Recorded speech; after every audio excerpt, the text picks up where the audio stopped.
Hello दोस्तों, exam loop में आपका स्वागत है। आज हम पढ़ने वाले हैं ध्येय आईएएस का टेस्ट नंबर 2.11 जो कि यूपीपीसीएस आरओ के लिए महत्वपूर्ण है। टेस्ट को ध्यान से पूरा करें और अपना स्कोर कमेंट बॉक्स में ज़रूर बताएं। चलिए इसमें पहला क्वेश्चन लेते हैं। निम्न कथनों पर विचार कीजिए। इसमें पहला आपका ऐच्छिक प्रतिक्रियाएं किसी निश्चित उद्देश्य को पूरा करने के लिए होती हैं। इनकी प्रेरणा प्रमस्तिष्क के नियंत्रण केंद्र से निर्गमित होती है, तो यह यहाँ पे आपका सही है। दूसरा, इसमें अनैच्छिक क्रियाएं अपने आप होती रहने वाली अचेतना प्रतिक्रियाएं हैं इनका नियंत्रण केंद्र मस्तिष्क के हाइपोथैलेमस में होता है, तो यह भी आपका सही है। इस तरीके से आप देखेंगे तो यहाँ पे ऑप्शन नंबर आपका सी सही हो जाएगा। चलिए इसमें दूसरा क्वेश्चन लेते हैं। मानव के प्रत्येक नेत्र के बाहरी कोण के निकट 3 अश्रु या लैक्राइमल ग्रंथियां होती हैं, जिनसे स्रावित जल सदृश तरल पलकों, कार्निया तथा उसके ऊपर की कंजक्टिवा को नम बनाए रखती हैं और इनकी सफाई करता है। यह ग्रंथियां जन्म के कितने महीने बाद मानव शिशु में सक्रिय होती हैं? तो यह आपकी जन्म के 4 महीने बाद यह ग्रंथियां सक्रिय होती हैं, यानी यहाँ पे ऑप्शन नंबर बी सही हो जाएगा। चलिए नेक्स्ट क्वेश्चन लेते हैं। सूची 1 को सूची 2 से सुमेलित करें। पहले सूची में आपका दिया गया है विटामिन की कमी और दूसरी तरफ दिया गया है आपका रोग, कि किस विटामिन की कमी से कौन सा रोग होता है। यहाँ पे दिया गया B2 यानी राइबोफ्लेविन इसका वैज्ञानिक नाम है, जिसकी कमी से किलोसिस रोग होता है, यानी पहले में आपका चौथा हो जाएगा। वहीं बात करें B6 यानी पायरिडॉक्सिन, तो इसकी कमी से चर्म रोग होता है, यानी बी में आपका तीसरा हो जाएगा। वहीं बात करें यहाँ पे बी आपका 7 है, बायोटीन, यानी यहाँ पे मिस प्रिंट है तो यहाँ पे B7 कर लेंगे। बायोटीन की कमी से बालों के झड़ने से संबंधित समस्याएं उत्पन्न होती है, यानी सी में आपका दूसरा हो जाएगा। वहीं बात करें B9 फोलिक अम्ल की, तो इससे कुंठित वृद्धि होती है, तो इस तरह इसका ऑप्शन इसमें ए हो जाएगा। वहीं बात करें ऑप्शन की, तो इसमें आपका ऑप्शन नंबर डी सही हो जाएगा। 4 3 2 1। चलिए नेक्स्ट क्वेश्चन लेते हैं। 4th नंबर, प्रकाश संश्लेषण के संबंध में निम्न कथनों पर विचार कीजिए। इसमें आपका पहला है प्रकाश संश्लेषण एक रासायनिक उपचयन अपचयन क्रिया है, तो यह आपका सही है। इसमें दूसरा दिया गया है इस क्रिया में जल के अणुओं का उपचयन तथा कार्बन डाइऑक्साइड के अणुओं का अपचयन होता है, तो यह भी आपका सही है। इसमें तीसरा दिया गया आपका इस क्रिया में सूर्य के प्रकाश की विकिरण ऊर्जा कार्बोहाइड्रेट में संचित हो जाती है, तो यह भी यहाँ पे सही है। इस तरीके से देखेंगे तो चौथा में आपका ऑप्शन नंबर ए सही हो जाएगा। चलिए नेक्स्ट क्वेश्चन लेते हैं।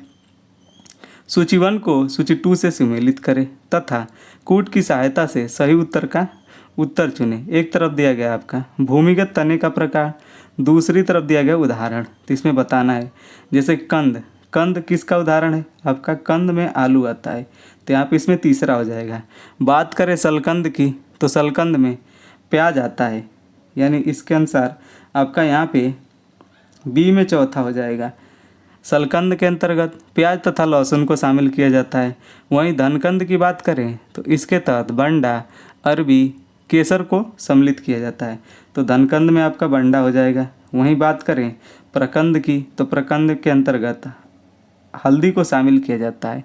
वहीं प्रकंद में अदरक तथा फर्न को भी शामिल किया जाता है। इस तरीके से आप देखेंगे तो इसमें आपका 3 4 1 2, यानी ऑप्शन नंबर आपका यहाँ पे बी सही हो जाएगा। चलिए नेक्स्ट क्वेश्चन लेते हैं। 6 नंबर, निम्न कथनों पर विचार कीजिए। इसमें आपका पहला है दूरी को प्रदर्शित करने के लिए दिशा एवं परिमाण की दोनों की आवश्यकता होती है, तो यह गलत है, क्योंकि दूरी को प्रदर्शित करने के लिए केवल परिमाण की आवश्यकता होती है, दिशा की आवश्यकता नहीं होती है। इसमें दूसरा दिया गया है दूरी एक अदिश राशि है, यह सही है कि दूरी एक अदिश राशि है। तो इस प्रकार देखेंगे तो यहाँ पे ऑप्शन नंबर आपका बी सही हो जाएगा। चलिए नेक्स्ट क्वेश्चन लेते हैं। 7 नंबर, यदि किसी वस्तु का प्रारंभिक वेग समान हो तो उसके क्षैतिज से किस कोण पर फेंकने पर वह वस्तु अधिकतम दूरी तय करेगी? तो इसे 45 डिग्री पर जब आप फेंकेंगे तो यह अधिकतम दूरी तय करेगी, यानी यहाँ पे ऑप्शन नंबर सी सही हो जाएगा। चलिए नेक्स्ट क्वेश्चन लेते हैं 8 नंबर। एसर्शन रीजन का क्वेश्चन है। इसमें आपका पहला दिया गया अभिकथन, किसी अंतरिक्ष यान में यात्रा कर रहा व्यक्ति भारहीनता का अनुभव करता है। कारण में दिया गया है, यान की सतह द्वारा यात्री पर कोई प्रतिक्रिया बल नहीं लगा जाता। तो यहाँ पे ये दोनों सही है तथा अभिकथन के कारण सही व्याख्या भी करता है। इस प्रकार यहाँ पे ऑप्शन नंबर ए सही हो जाएगा। चलिए नेक्स्ट क्वेश्चन लेते हैं 9 नंबर। निम्न कथनों पर विचार कीजिए। इसमें पहला आपका, ब्रोमीन एक ऐसा अधात्विक तत्व है जो सामान्य ताप पर द्रव अवस्था में रहता है। तो यह आपका यहाँ पे सही है। दूसरा इसमें दिया गया है, लिथियम सबसे हल्की धातु है। तो यह भी सही है। यहाँ पे सत्य पूछा गया था, इसलिए आपका यहाँ पे ऑप्शन नंबर सी सही हो जाएगा। चलिए नेक्स्ट क्वेश्चन लेते हैं 10 नंबर। सुभाष चंद्र बोस के संबंध में निम्न कथनों पर विचार कीजिए। इसमें पहला है, सुभाष चंद्र बोस 1938 ईस्वी में 43 वर्ष की आयु में कांग्रेस के हरिपुरा अधिवेशन के अध्यक्ष चुने गए। तो यह गलत है, क्योंकि यह 43 वर्ष की उम्र में नहीं बल्कि 41 वर्ष की उम्र में 1938 में अधिपुरा अधिवेशन की अध्यक्षता किए थे। दूसरा इसमें दिया गया है, सुभाष चंद्र बोस ने मई 1939 ईस्वी में फॉरवर्ड ब्लॉक की स्थापना की। तो यह सही है आपका। इसमें तीसरा है, इस संगठन का उद्देश्य कांग्रेस को लोकतंत्रवादी तथा आमूल परिवर्तनशील बनाना था, ताकि वह जनता की स्वतंत्रता की तीव्र इच्छा को प्रकट कर सके। तो यह भी सही है। इस तरीके से आपका यहाँ पे ऑप्शन नंबर डी सही हो जाएगा। चलिए नेक्स्ट क्वेश्चन लेते हैं 11 नंबर। हंटर शिक्षा आयोग के संबंध में निम्न कथनों पर विचार कीजिए। कूट की सहायता से सही उत्तर का चयन कीजिए। इसमें आपका पहला है, इस आयोग के गठन का एक कारण यह था कि इंग्लैंड में पादरी लोग यह प्रचार कर रहे थे कि भारत में शिक्षा चार्ल्स वुड के पत्र के प्रस्ताव के अनुसार नहीं हो रहा है। तो यह आपका सही है। इसमें दूसरा दिया गया है, इस आयोग को केवल प्राथमिक और माध्यमिक शिक्षा की समीक्षा करनी थी। तो यह भी सही है। इसमें आपका तीसरा दिया गया है, इस आयोग ने अपने सुझाव में कहा था कि प्राथमिक शिक्षा स्थानीय भाषा में हो और उपयोगी विषयों में दी जाए। तो यह भी आपका सही है। इसमें चौथा है, प्राथमिक पाठशालाओं का नियंत्रण नव स्थापित जिला और नगर बोर्ड को दे दिए जाए। तो यह भी सही है। इस प्रकार हंटर शिक्षा आयोग से संबंधित यहाँ पे जितने भी दिए गए हैं विकल्प वो सारे सत्य हैं। इस प्रकार यहाँ पे ऑप्शन नंबर ए सही हो जाएगा। चलिए नेक्स्ट क्वेश्चन लेते हैं 12 नंबर। कांग्रेस के प्रथम अधिवेशन के संबंध में निम्न कथनों पर विचार करें। कूट के माध्यम से सही कथन चुनें। इसमें आपका पहला है, यह अधिवेशन मुंबई के ग्वालियर टैंक स्थित गोकुल दास तेजपाल संस्कृत कॉलेज में हुआ था। तो ये आपका सही है। इसमें दूसरा है, इस समय दादा भाई नौरोजी के सुझाव पर इसका नाम बदलकर भारतीय राष्ट्रीय कांग्रेस रखा गया।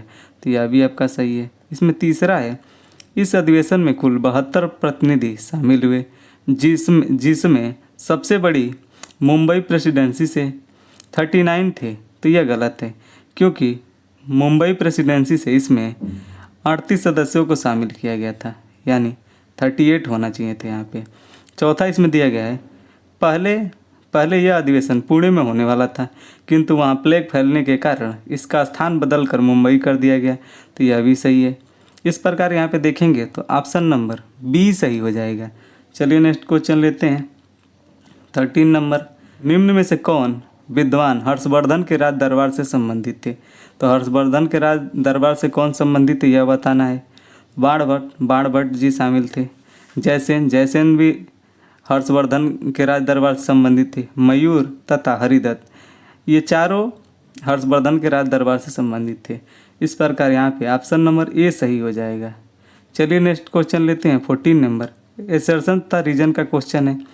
इसमें पहला आपका अभिकथन, कैबिनेट मिशन ने संविधान सभा के गठन के संबंध में वयस्क मताधिकार पर आधारित निर्वाचन से इनकार कर दिया था।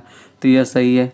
इसमें कारण है, कैबिनेट मिशन भारत में वयस्क मताधिकार की व्यवस्था लागू नहीं करना चाहता था। यह गलत है, क्योंकि कैबिनेट मिशन अगर वयस्क मताधिकार पर से संबंधित व्यवस्था को लागू करता तो उसके लिए चुनाव कराने पड़ते तथा चुनाव कराने से अत्यंत विलम्ब हो जाता। इस कारण से कैबिनेट मिशन वयस्क मताधिकार पर के आधार पर संविधान सभा का गठन नहीं करना चाहती थी, इसलिए यहाँ पे दूसरा गलत हो जाएगा। यानी यहाँ पे ऑप्शन नंबर आपका सी सही हो जाएगा। ए सही है परंतु आर गलत है। चलिए नेक्स्ट क्वेश्चन लेते हैं 15वां। भू राजस्व की महालवाड़ी व्यवस्था के संबंध में निम्नलिखित कथनों में से कौन सा सत्य नहीं है? तो यहाँ पे सत्य नहीं है ये बताना है आपको। इस व्यवस्था का जन्मदाता हाल्ट मैकेंजी को माना जाता है, तो यह आपका सही है। इसमें बी दिया गया है मार्टिन बर्ड तथा जेम्स टॉमसन ने इस व्यवस्था को व्यवस्थित तरीके से लागू किया, यह भी सही है। इसमें सी दिया गया है इस व्यवस्था में सरकार का कृषकों से सीधा संपर्क स्थापित हुआ था, तो यह गलत है क्योंकि इस व्यवस्था में सरकार का कृषकों से नहीं एक गांव से या फिर जागीरों के मुखिया के द्वारा कर वसूला जाता था। तो इस तरीके से यहाँ पे ऑप्शन सी गलत है और यहाँ पे गलत पूछा गया था, इसलिए ऑप्शन नंबर सी सही हो जाएगा। चलिए नेक्स्ट क्वेश्चन लेते हैं 16 नंबर। सूची 1 को सूची 2 से सुमेलित कीजिए। एक तरफ है आपका समाचार पत्र और दूसरी तरफ है आपका वह किस भाषा से संबंधित था समाचार पत्र। पहला इसमें आपका दुख निवारण, तो जो दुख निवारण है आपका यह पंजाबी भाषा का था, यानी पहले में चौथा हो जाएगा। वहीं लीडर की बात करें तो लीडर एक अंग्रेजी समाचार पत्र था जो कि मदन मोहन मालवीय जी के द्वारा प्रकाशित किया गया था। वहीं मिलाप की बात करें तो मिलाप एक उर्दू समाचार पत्र था। वहीं संदेश की बात करें तो संदेश एक गुजराती पत्र था। इस प्रकार देखेंगे 16 में तो आपका ऑप्शन नंबर डी सही हो जाएगा। चलिए नेक्स्ट क्वेश्चन लेते हैं 17 नंबर। पारसी सुधार के संबंध में निम्न कथनों पर विचार कीजिए। इसमें पहला है 1851 ईस्वी में दादा भाई नौरोजी तथा कुछ अन्य लोगों ने मिलकर मुंबई में रहनुमाई मजदयासन सभा का गठन किया, तो यह आपका यहाँ पे सत्य है। दूसरा इसमें इस सभा का उद्देश्य पारसी धर्म की प्राचीन शुद्धता को प्राप्त करना था, तो यह भी आपका सही है। तीसरा इसमें दिया गया है सभा के संदेश का प्रचार करने के लिए दादा भाई नौरोजी ने पारसी भाषा में राप्त गोप्तर नामक पत्रिका निकाली, तो यह गलत है क्योंकि यह पत्रिका गुजराती में निकलती थी, पारसी में नहीं, तो यहाँ पर गुजराती होना चाहिए था। इस प्रकार यहाँ पे देखेंगे तो ऑप्शन नंबर 1 और 2 दोनों सही है। इस प्रकार यहाँ पे बी सही हो जाएगा। चलिए नेक्स्ट क्वेश्चन लेते हैं 18 नंबर। प्राग ऐतिहासिक पुरा स्थल बेलन घाटी के संबंध में निम्न कथनों पर विचार कीजिए। इसमें पहला है बेलन घाटी उत्तर प्रदेश के मिर्ज़ापुर जिले में स्थित है, जहाँ से पूर्व पाषाण काल युग से लेकर नव पाषाण युग तक के उपकरणों का एक पूरा अनुक्रम प्राप्त हुआ है, तो यह आपका सही है। इसमें दूसरा दिया गया है बेलन घाटी में अनुसंधान कार्य जी.आर. शर्मा के निर्देशन में हुआ था, तो यह भी आपका सही है। इसमें तीसरा है बेलन घाटी यमुना की सहायक नदी है, तो यह गलत है क्योंकि बेलन नदी यह यमुना की सहायक नदी नहीं है, यह टोन्स की सहायक नदी है, तो यहाँ पे टोन्स होना चाहिए था, यमुना नहीं। इसमें फोर्थ है बेलन घाटी के लोहदा नाला क्षेत्र से अस्थि निर्मित मातृ देवी की एक प्रतिमा मिली है, तो यह सही है। इस प्रकार यहाँ पे आप देखेंगे तो ऑप्शन नंबर सी सही हो जाएगा। चलिए नेक्स्ट क्वेश्चन लेते हैं 19 नंबर। महावीर स्वामी के ज्ञान प्राप्ति के 12वें वर्ष में जैन धर्म में मतभेद पैदा हो गया और जमाली संघ छोड़कर चले गए। यह मतभेद किस सिद्धांत के कारण पैदा हुआ था? तो यह था क्रियमाण कृत्य सिद्धांत। इसके अनुसार कार्य करते ही पूरा हो जाता है। वहीं जमाली इसको छोड़कर बहुरतवाद सिद्धांत का प्रतिपादन किया, जिसके अनुसार कार्य जब तक पूरा संपन्न नहीं हो जाता तब तक उसे पूरा नहीं माना जाएगा। तो इस प्रकार यहाँ पे बी सही हो जाएगा। चलिए नेक्स्ट क्वेश्चन लेते हैं 20। विशेष राज्य के संदर्भ में निम्न कथनों पर विचार कीजिए। इसमें पहला आपका विशेष राज्य श्रेणी का संविधान में कोई प्रावधान नहीं है, तो यह आपका यहाँ पे सही है। दूसरा है यह वर्गीकरण 1969 में 5वें वित्त आयोग की सिफारिश के आधार पर किया गया, तो यह भी सही है। इसमें तीसरा दिया गया आपका 1969 ईस्वी में जम्मू कश्मीर, असम और नागालैंड को सबसे पहले विशेष राज्य का दर्जा दिया गया, तो यह भी सही है। इस प्रकार यहाँ पे देखेंगे तो ऑप्शन नंबर डी सही हो जाएगा। चलिए बात करते हैं विशेष राज्य हेतु कौन कौन से मानदंड हैं। तो पहला इसमें है कि वह क्षेत्र पहाड़ी इलाका होना चाहिए तथा वहाँ का जनसंख्या घनत्व कम लेकिन जनजातीय जनसंख्या अधिक होना चाहिए, तथा वह क्षेत्र आर्थिक और आधारभूत संरचनात्मक रूप से पिछड़ा होना चाहिए। तो यह सारे विशेष राज्य संबंधी मानदंड हैं, तिन्हें आप याद रखेंगे। चलिए नेक्स्ट क्वेश्चन लेते हैं 21 नंबर। 1919 ईस्वी के भारत शासन अधिनियम के संबंध में निम्न कथनों पर विचार कीजिए। इसमें आपका पहला है, इस अधिवेशन द्वारा पहली बार देश में द्विसदनी व्यवस्था प्रारंभ की गई, तो यह आपका सही है। दूसरा, इसमें इस अधिनियम के अनुसार वायसराय की कार्यकारिणी परिषद के 6 सदस्यों में से 2 सदस्य भारतीय होना चाहिए, तो यह गलत है, क्योंकि 2 नहीं, इसमें 3 सदस्य होने चाहिए, तो इसलिए यह गलत है। तो यहाँ पे ऑप्शन नंबर आपका ए सही हो जाएगा। चलिए नेक्स्ट क्वेश्चन लेते हैं 22 नंबर।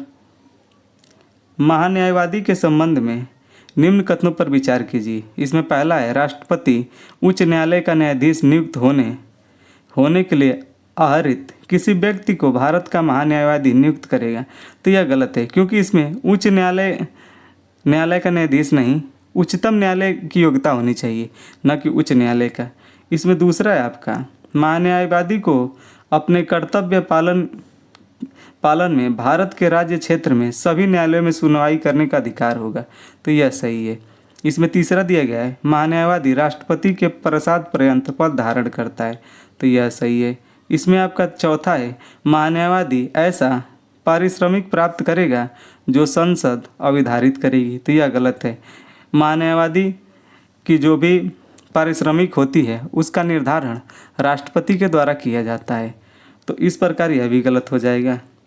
अब यहाँ पे सत्य कथन पूछा गया है, इसलिए आपका ऑप्शन नंबर यहाँ पे डी सही हो जाएगा, क्योंकि 2 और 3 सत्य हैं। स्वतंत्र भारत के प्रथम मंत्रिमंडल के संबंध में निम्न कथनों में से कौन सा सुमेलित नहीं है, तो यह बताना आपको। जान मथाई को रेलवे एवं परिवहन विभाग मिला था, ये आपका सही है। दूसरा दिया गया 20 में जगजीवन राम को श्रम विभाग मिला था, यह भी सही है। वहीं बात करें राजकुमारी अमृत कौर की, तो उन्हें स्वास्थ्य विभाग मिला था।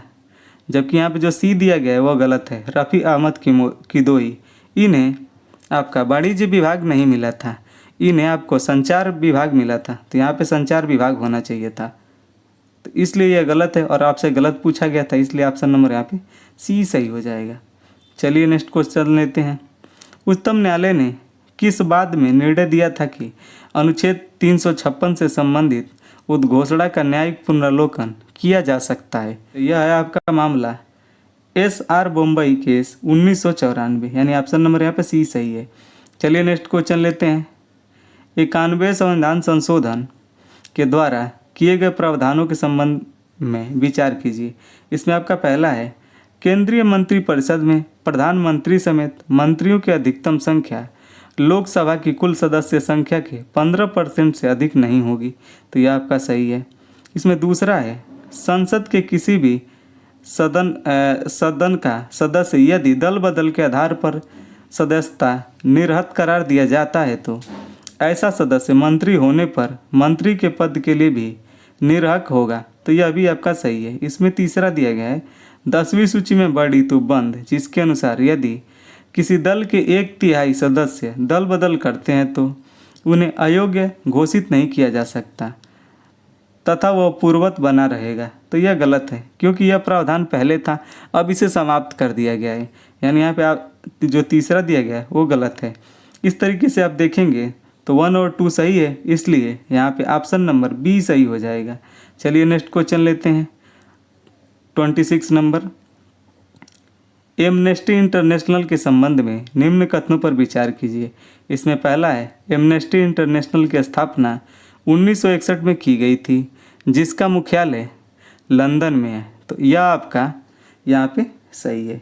दूसरा, इसमें यह महिला अधिकारों के संरक्षण से संबंधित एक विश्वव्यापी गैर सरकारी संगठन है, तो यह गलत है, क्योंकि यह महिला अधिकारों से संबंधित नहीं होता है, यह मानव अधिकारों के संरक्षण से संबंधित होता है, तो इसलिए यहाँ पे दूसरा गलत है, यानी ऑप्शन नंबर ए सही हो जाएगा।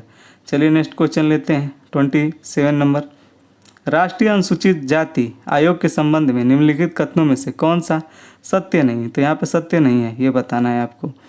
इसमें पहला है आपका, 89वें संविधान संशोधन अधिनियम के द्वारा राष्ट्रीय अनुसूचित जाति एवं जनजाति आयोग को 2 भागों में विभाजित कर राष्ट्रीय अनुसूचित जाति आयोग एवं राष्ट्रीय अनुसूचित जनजाति आयोग का गठन किया गया। तो यह आपका सही है। इसमें दूसरा आपका दिया गया है, राष्ट्रीय अनुसूचित जाति आयोग में अध्यक्ष सहित कुल 7 सदस्य होते हैं। तो यह गलत है, क्योंकि इसमें अध्यक्ष सहित 5 सदस्य होते हैं, न कि 7 सदस्य। तो यहाँ पे 5 होना चाहिए था, इसलिए यहाँ पे ऑप्शन नंबर बी सही हो जाएगा। चलिए नेक्स्ट क्वेश्चन लेते हैं। राष्ट्रीय आपदा प्रबंधन प्राधिकरण के संबंध में निम्न कथनों पर विचार कीजिए। इसमें पहला आपका, राष्ट्रीय आपदा प्रबंधन प्राधिकरण में अधिकतम 9 सदस्य अध्यक्ष को छोड़कर होते हैं। तो यह आपका यहाँ पे सही है। दूसरा, इसमें प्रधानमंत्री इसके पदेन अध्यक्ष होते हैं, यह भी आपका सही है। तीसरा है, इसके सदस्यों की नियुक्ति राष्ट्रपति द्वारा की जाती है। तो यह गलत है, क्योंकि इसके सदस्यों की नियुक्ति अध्यक्ष द्वारा नामित किया जाता है, यानी प्रधानमंत्री द्वारा नामित किया जाएगा। तो यहाँ पे तीसरा गलत है। चौथा, इसमें दिया गया है, इस प्राधिकरण के उपाध्यक्ष का दर्जा एक कैबिनेट मंत्री के समकक्ष होता है। तो यह भी सही है। इस प्रकार यहाँ पे ऑप्शन नंबर सी सही हो जाएगा। चलिए नेक्स्ट क्वेश्चन लेते हैं। 29 नंबर अभिकथन तथा कारण का क्वेश्चन है। अभिकथन इसमें दिया गया है, जैवमंडल एक खुला एवं विवृत तंत्र का उदाहरण है। तो यह सही है। इसमें ऊर्जा का सतत निवेश तथा पदार्थों का सतत बहिर्गमन होता रहता है।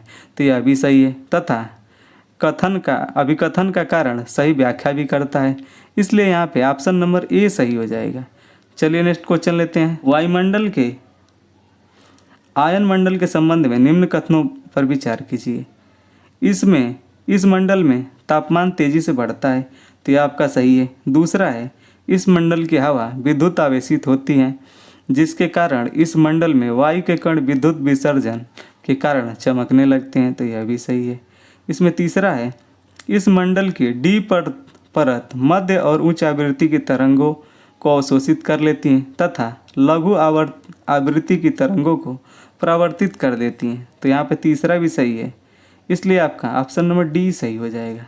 चलिए नेक्स्ट क्वेश्चन लेते हैं। अभिकथन तथा कारण का क्वेश्चन है, जिसमें अभिकथन दिया गया है आपका, विषुवतीय निम्न दाब पेटी में धरातल क्षैतिज पवन नहीं चलती, केवल ऊर्ध्वाधर वायु धाराएं चलती हैं। तो यह आपका सही है। कारण है आपका, तापमान अधिक होने के कारण इस कटिबंध में आने वाली पवन इसकी सीमाओं के समीप पहुंचते ही गर्म होकर ऊपर उठने लगती है, इसीलिए यह पवनें क्षैतिज नहीं चलती, ऊर्ध्वाधर चलती है। यानी अभिकथन और कारण दोनों सही है, तथा कारण अभिकथन की व्याख्या करता है, इसलिए आपका यहाँ पे ऑप्शन नंबर ए सही हो जाएगा। चलिए नेक्स्ट क्वेश्चन लेते हैं।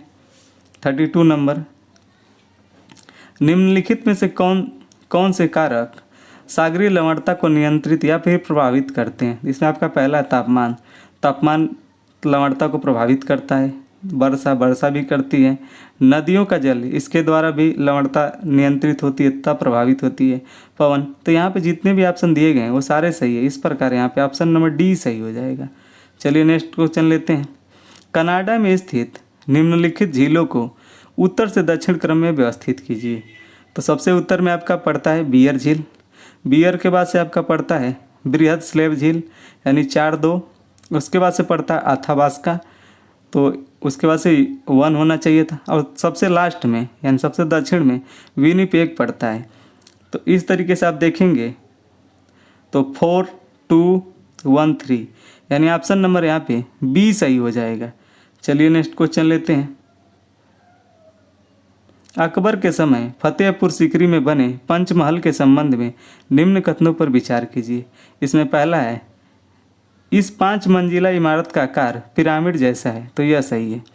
इसकी निर्माण योजना मिस्र के पिरामिडों से प्रभावित है।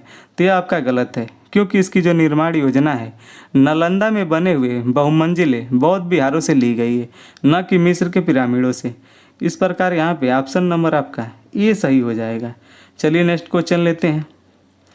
मुगल काल में जिला जिसे सरकार के नाम से जाना जाता था, प्रशासन में नियुक्त अधिकारी और उनके कार्यों के संबंध में निम्नलिखित कथनों में से कौन सा सुमेलित नहीं है। तो सुमेलित नहीं है, ये आपको बताना है। इसमें पहला है, अमल गुजार जिले का वित्त अधिकारी, यह सही है।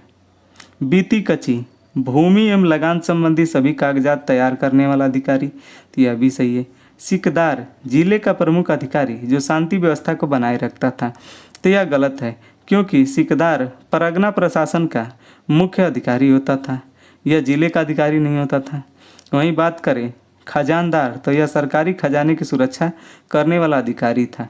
तो इस तरीके से सी गलत है, और जबकि गलत पूछा गया था इसलिए ऑप्शन नंबर सी सही हो जाएगा।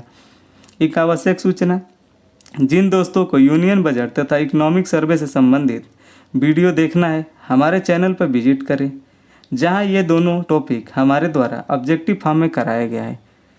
चलिए नेक्स्ट क्वेश्चन लेते हैं। 36 नंबर, भारत की मानक समय रेखा और कर्क रेखा किस राज्य में एक दूसरे को काटती हैं? तो यह छत्तीसगढ़ में काटती हैं, और उस प्लेस का नाम है आपका सूरजपुर। सूरजपुर नामक प्लेस पे काटती हैं, इसलिए यहाँ पे ऑप्शन नंबर बी सही हो जाएगा। चलिए नेक्स्ट क्वेश्चन लेते हैं। 37 नंबर,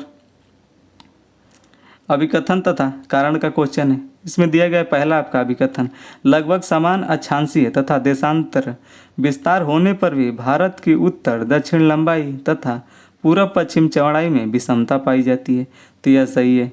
कारण है भूमध्य रेखा से उत्तर तथा दक्षिण जाने पर दो समान देशांतरों के बीच की कोणीय दूरी तो एक डिग्री ही रहती है, किंतु इसके मध्य की वास्तविक दूरी कम हो जाती है, तो यह भी सही है। तथा कारण अभिकथन की व्याख्या करता है। इस प्रकार ऑप्शन नंबर यहाँ पे ए सही हो जाएगा। चलिए नेक्स्ट क्वेश्चन लेते हैं। 38 नंबर, जलोढ़ मृदा के संबंध में निम्न कथनों पर विचार कीजिए। इसमें आपका पहला है, यह मिट्टी देश के लगभग 43.4% भू क्षेत्र में पाई जाती है, यह सही है। इसमें दूसरा दिया गया है, यह मिट्टी नदियों द्वारा अपरदित पदार्थों से निर्मित है, तो यह भी सही है। इसमें तीसरा है, इस मिट्टी में पोटास, चूना तथा हुमस की प्रचुरता पाई जाती है, तो यह गलत है क्योंकि हुमस की इसमें कमी पाई जाती है, न कि प्रचुरता। जबकि नाइट्रोजन, फास्फोरिक एसिड तथा जैव पदार्थों की कमी पाई जाती है। नहीं, इसमें जैव पदार्थों की कमी नहीं पाई जाती है, जैव पदार्थों की इसमें प्रचुरता पाई जाती है, इसलिए यहाँ पे तीसरा गलत हो जाएगा। तो आपका यहाँ पे ऑप्शन नंबर डी सही हो जाएगा क्योंकि आपसे सत्य पूछा गया है। चलिए नेक्स्ट क्वेश्चन लेते हैं। 39 नंबर, निम्न में से कौन सी नदी उत्तर प्रदेश के दो जिलों लखीमपुर तथा बहराइच की सीमा बनाते हुए राज्य में प्रवेश करती है? तो यह आपका घाघरा, जिसे करनाली नदी के नाम से भी जाना जाता है, यह लखीमपुर तथा बहराइच की सीमा पर बहते हुए उत्तर प्रदेश में प्रवेश करती है, तो ऑप्शन नंबर यहाँ पे बी सही हो जाएगा। चलिए नेक्स्ट क्वेश्चन लेते हैं। सूची 1 को सूची 2 से सुमेलित कीजिए। एक तरफ दिया गया है नहर आपका, दूसरी तरफ दिया गया आपका नदी, कि कौन सी नहर किस नदी से निकलती है। तो यहाँ पे बात करेंगे आप सरहिंद की, तो सरहिंद नदी सतलुज से निकलती है। वहीं गुड़गांव नहर की बात करें तो यह यमुना नदी पर है। त्रिवेणी की बात करें तो त्रिवेणी नहर यह आपकी गंडक नदी पर है। वहीं मदीनापुर नहर यह आपका कोसी नदी पर स्थित है। तो इस तरीके से आप देखेंगे 40 में, तो ऑप्शन नंबर सी सही हो जाएगा। चलिए नेक्स्ट क्वेश्चन लेते हैं। निम्न कथनों पर विचार कीजिए। UNFF अर्थात United nation forum on forest का गठन अक्टूबर 2000 में एक सहायक निकाय के रूप में UNO के आर्थिक सामाजिक परिषद द्वारा किया गया था, तो यह आपका सही है। दूसरा, इसमें इस संगठन का उद्देश्य सभी तरह के वनों का संरक्षण, प्रबंधन तथा सतत विकास को बढ़ावा देना है, तो यहाँ पे यह भी सही है आपका। इसमें तीसरा दिया गया, इसका मुख्यालय पेरिस में, तो यह गलत है क्योंकि इसका मुख्यालय न्यूयॉर्क में न कि पेरिस में, तो यहाँ पे न्यूयॉर्क होना चाहिए था, इसलिए तीसरा गलत हो जाएगा। जो चूँकि सत्य पूछा गया था इसलिए ऑप्शन नंबर यहाँ पे ए सही हो जाएगा। चलिए नेक्स्ट क्वेश्चन लेते हैं। 42 नंबर, उत्तर प्रदेश में मुख्यमंत्री कन्या सुमंगला योजना के संबंध में निम्न कथनों में से कौन सा सही नहीं है? तो आपको सही नहीं है ये बताना है। इसमें पहला, इस योजना का प्रारंभ अक्टूबर 2019 में हुआ था, यह सही है। दूसरा है, इस योजना का लाभ प्राप्त करने के लिए आवश्यक है कि परिवार की वार्षिक आय 3 लाख से अधिक न हो, यह भी सही है। इस योजना के तहत 12th पास या फिर डिप्लोमा तक अलग अलग चरणों में कुल 35,000 रुपये दिए जाएगी, तो यह गलत है क्योंकि यहाँ पे 35,000 नहीं 25,000 रुपये दिए जाने का प्रावधान है, जो कि अलग अलग चरणों में दिया जाएगा। यह लाभ केवल 2 बेटियों तक ही दिया जाएगा, तो यह भी सही है। तो यहाँ पे गलत पूछा गया था, इसलिए आपका ऑप्शन नंबर सी सही हो जाएगा। चलिए नेक्स्ट क्वेश्चन लेते हैं 43 नंबर। प्रधानमंत्री मुद्रा योजना के संबंध में निम्न कथनों पर विचार कीजिए। इसमें पहला है, प्रधानमंत्री मुद्रा योजना अप्रैल 2016 में प्रारंभ किया गया, तो यह गलत है, क्योंकि अप्रैल 2015 में यह योजना शुरू की गई थी। इसमें दूसरा है, वित्तीय बजट 2024-25 के अनुसार अब इस योजना के तहत 20 लाख रुपए तक का ऋण प्राप्त हो सकेगा, तो यह सही है आपका। तो इस तरीके से आप देखेंगे तो यहाँ पे ऑप्शन नंबर बी सही हो जाएगा। चलिए नेक्स्ट क्वेश्चन लेते हैं 44 नंबर। बजट 2024-25 के अनुसार कृषि क्षेत्र के संबंध में निम्न कथनों पर विचार कीजिए। इसमें पहला है, 45% भारतीय कृषि क्षेत्र में काम कर रहे हैं, तो यह सही है। इसमें दूसरा है, भारत के जीडीपी में कृषि क्षेत्र का योगदान 18.1% है, तो यह भी सही है। इसमें तीसरा है, अगले 2 सालों में 1 करोड़ किसानों को नेचुरल फार्मिंग की ट्रेनिंग दी जाएगी, तो यह भी सही है।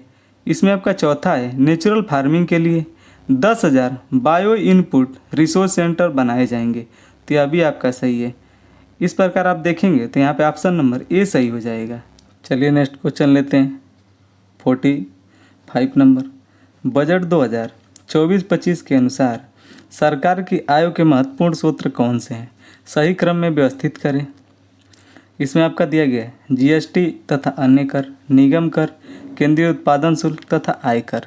तो इसमें सबसे ज़्यादा जो योगदान है आपका वह है आपका उधार एवं अन्य देयता से 27%। उसके बाद आपका नंबर आता है आयकर का, जिसका जीडीपी में योगदान 19% है। वहीं बात करें उसके बाद से आपका जीएसटी का नंबर आता है, जिससे 18% इसका योगदान है।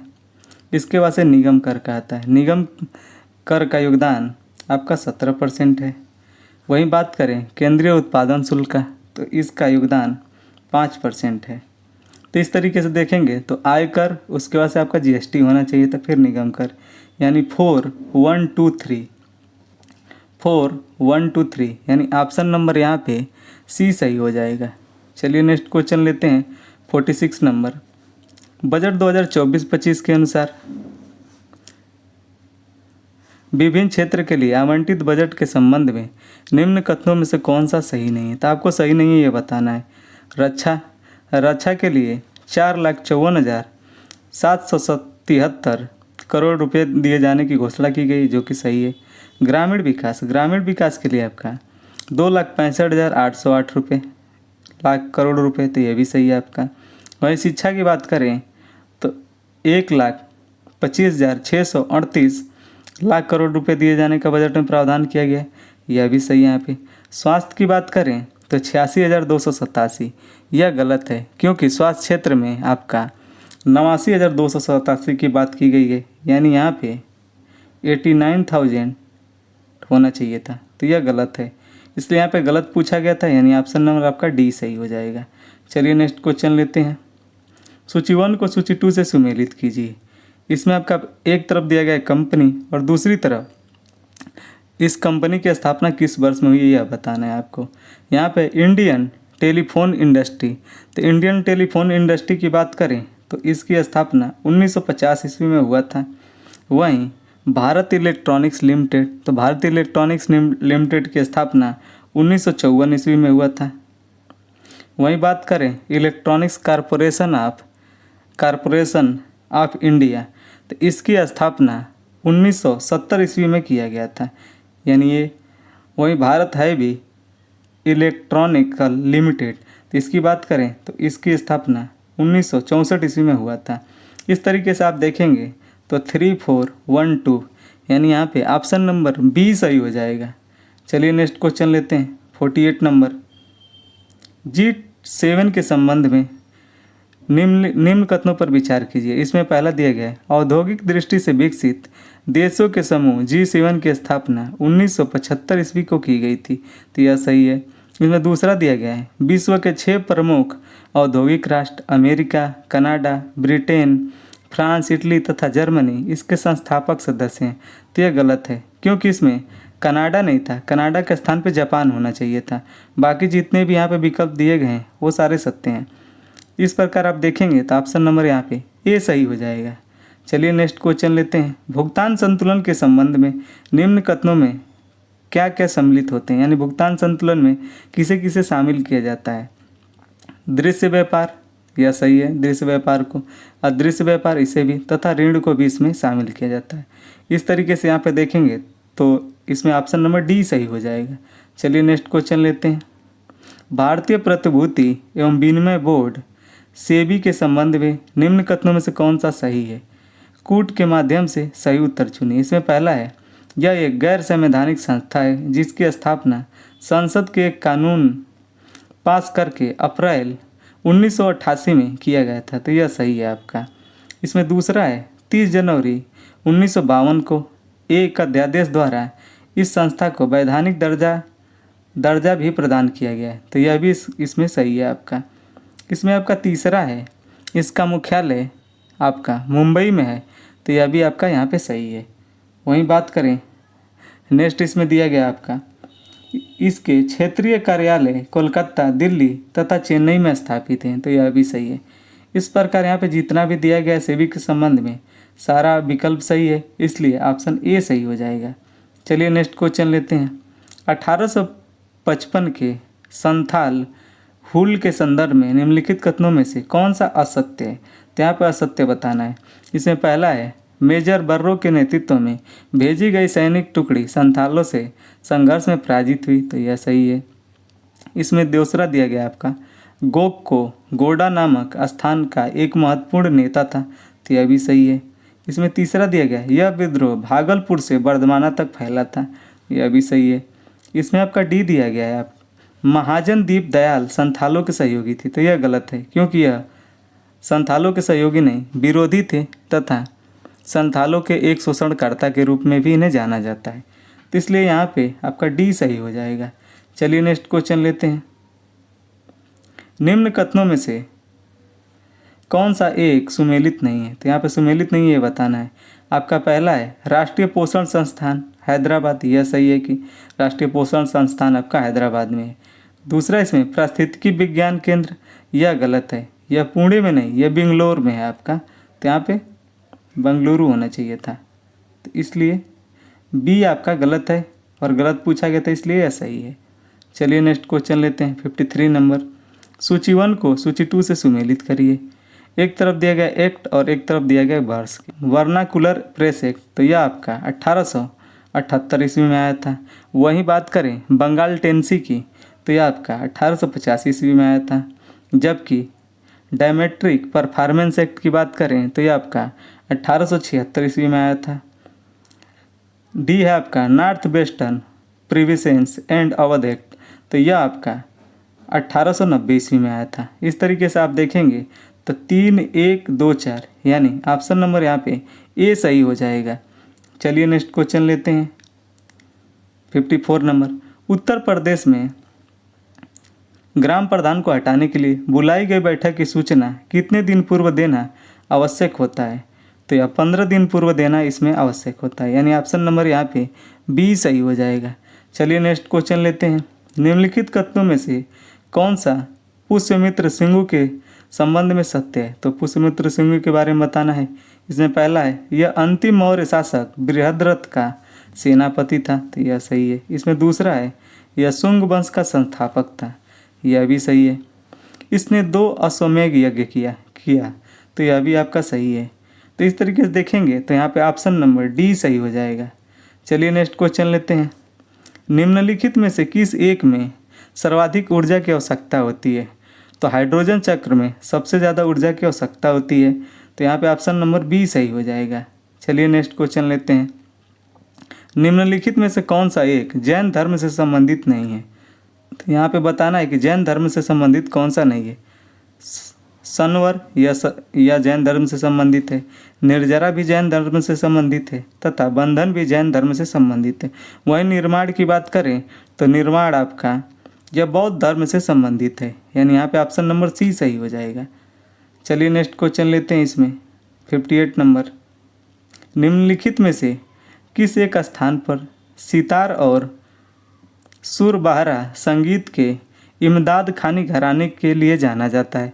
तो ये किसे जाना जाता है? इटावा को जाना जाता है, यानी ऑप्शन नंबर यहाँ पे सी सही हो जाएगा। चलिए नेक्स्ट क्वेश्चन लेते हैं 59 नंबर। निम्न कथनों पर विचार कीजिए। इसमें पहला है 18वीं लोकसभा चुनाव के साथ ही आंध्र प्रदेश, उड़ीसा, मिजोरम तथा अरुणाचल प्रदेश की विधानसभाओं के भी चुनाव कराए गए। तो यह गलत है। इसमें मिजोरम का चुनाव इसमें नहीं कराया गया था, इसमें आपका सिक्किम का चुनाव कराया गया था, बाकी तीनों का कराया गया था, यानी आंध्र प्रदेश, उड़ीसा, अरुणाचल प्रदेश तथा यहाँ पे सिक्किम होना चाहिए था। दूसरा, इसमें चंद्रबाबू नायडू ने चौथी बार आंध्र प्रदेश के मुख्यमंत्री की शपथ 12 जून को ली। तो यह आपका सही है। इसमें तीसरा दिया गया है उड़ीसा में बीजू जनता दल का 24 वर्षीय शासन समाप्त कर भाजपा ने वहां स्पष्ट बहुमत हासिल किया। तो यह सही है। तो इस तरीके से देखेंगे तो यहाँ पे ऑप्शन नंबर बी सही हो जाएगा।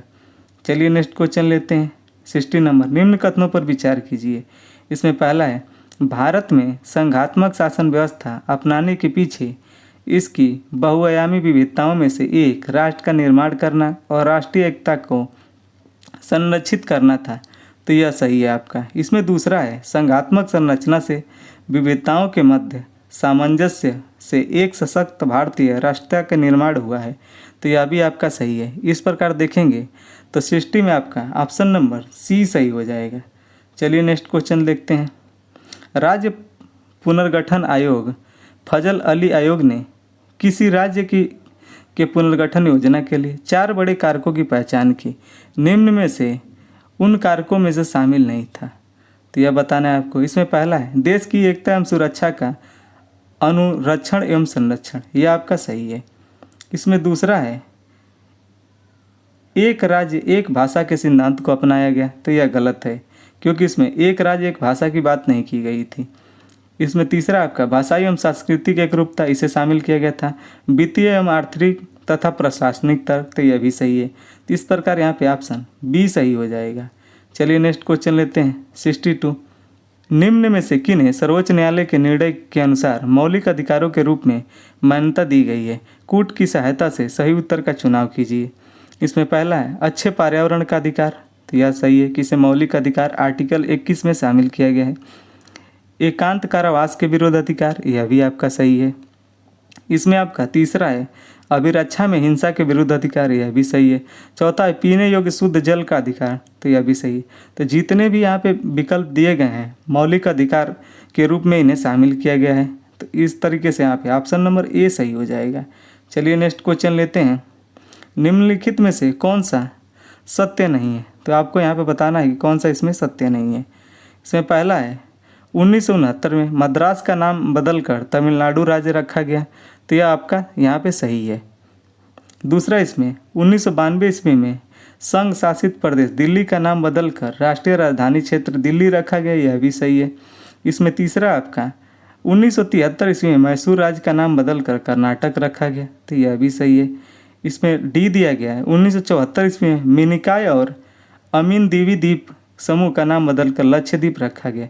यह गलत है। यह 1974 में नहीं 1973 में इसका नाम बदलकर लक्षद्वीप रखा गया था। तो इसलिए यहाँ पे ऑप्शन नंबर डी सही हो जाएगा। चलिए नेक्स्ट क्वेश्चन लेते हैं। निम्न में से कौन सा नीति निर्देशक तत्वों की विशेषता नहीं है? तो यह बताना है। इसमें पहला है नीति निर्देशक तत्वों की प्रकृति गैर नियोजित है। तो यह सही है आपका। इनकी प्रकृति गैर नियोजित होने के कारण कानून की संवैधानिक मान्यता के विवरण में न्यायालय इन्हें नहीं देखता। यह गलत है। इन्हें संवैधानिक मान्यता के विवरण के रूप में न्यायालय द्वारा देखा जाता है, इसलिए गलत पूछा गया था, यानी ऑप्शन नंबर यहाँ पे बी सही हो जाएगा। चलिए नेक्स्ट क्वेश्चन लेते हैं। निम्न कथनों पर विचार कीजिए। इसमें पहला है भारत में उपराष्ट्रपति की क्षमता के अनुरूप उसे कोई विशेष कार्य नहीं सौंपा गया है। तो यह आपका सही है। इसमें बी है। दूसरा है यह पद भारत में राजनीतिक निरंतरता को बनाए रखने के लिए सृजित किया गया। तो यह भी सही है। तो इस प्रकार यहाँ पे ऑप्शन नंबर सी सही हो जाएगा। चलिए नेक्स्ट क्वेश्चन लेते हैं। सूची 1 को सूची 2 से सुमेलित कीजिए। एक तरफ दिया गया है संविधान के भाग, दूसरे तरफ उसमें कौन कौन से विषय शामिल है ये बताना है आपको। तो भाग 13 की बात करें तो भारत के राज्य क्षेत्र के भीतर व्यापार और वाणिज्य के समागम से यह संबंधित है। चाहिए। वहीं बात करें भाग 14 तो भाग 14 संघ एवं राज्य के अधीन सेवाओं से संबंधित है, यानी ये होना चाहिए इसमें। भाग 16 की बात करें तो कुछ विशेष वर्गों के बारे में विशेष उपबंध है। वहीं बात करें भाग 18 का तो यह आपातकालीन उपबंध से संबंधित है। इस तरीके से देखेंगे तो यहाँ पे ऑप्शन नंबर ए सही हो जाएगा। चलिए नेक्स्ट क्वेश्चन लेते हैं। भारतीय संविधान के निम्न में से किस अनुच्छेद में इस बात का वर्णन है कि कोई मंत्री जो निरंतर 6 माह तक किसी अवधि तक संसद के किसी सदन का सदस्य नहीं है, इस अवधि की समाप्ति पर मंत्री नहीं रहेगा? तो इसका वर्णन अनुच्छेद 75(5) में दिया गया है, यानी ऑप्शन नंबर यहाँ पे डी सही हो जाएगा।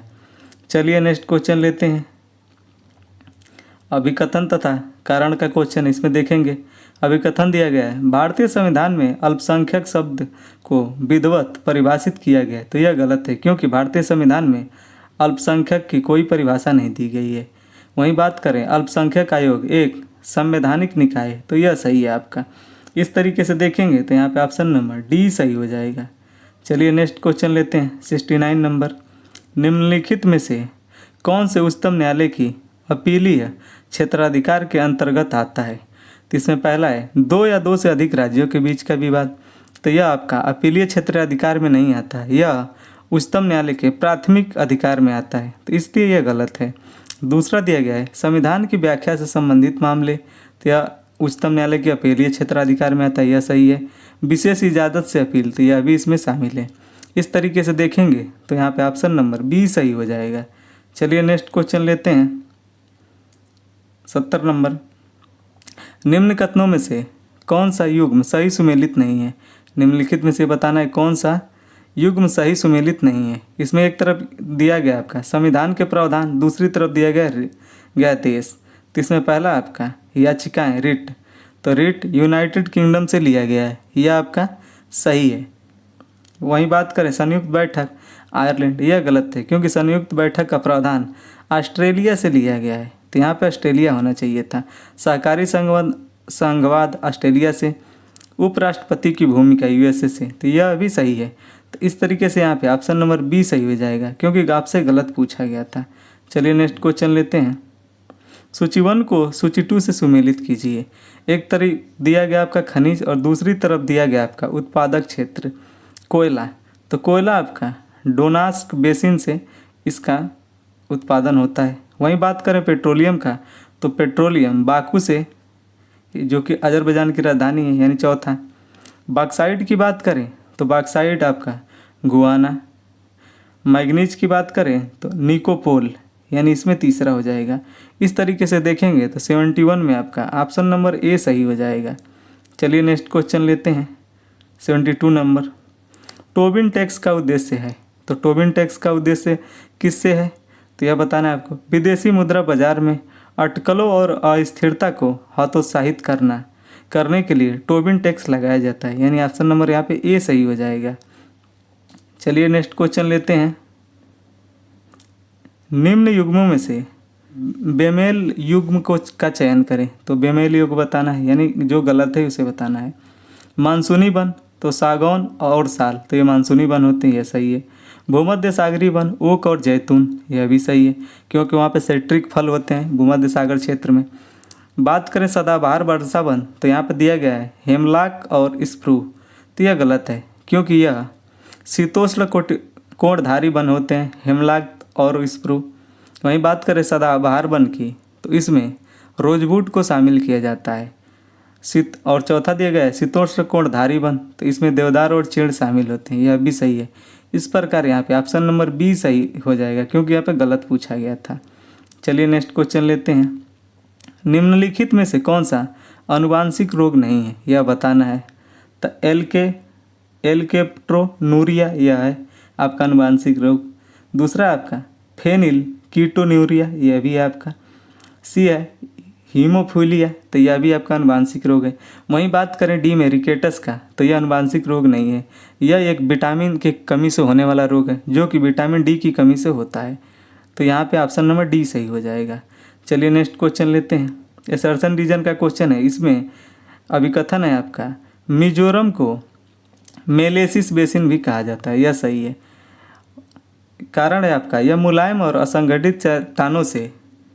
चट्टानों से बना है, तो यह भी सही है, तथा यह इसकी व्याख्या भी करता है। इस तरीके से आप देखेंगे तो 75 में आपका ए सही हो जाएगा।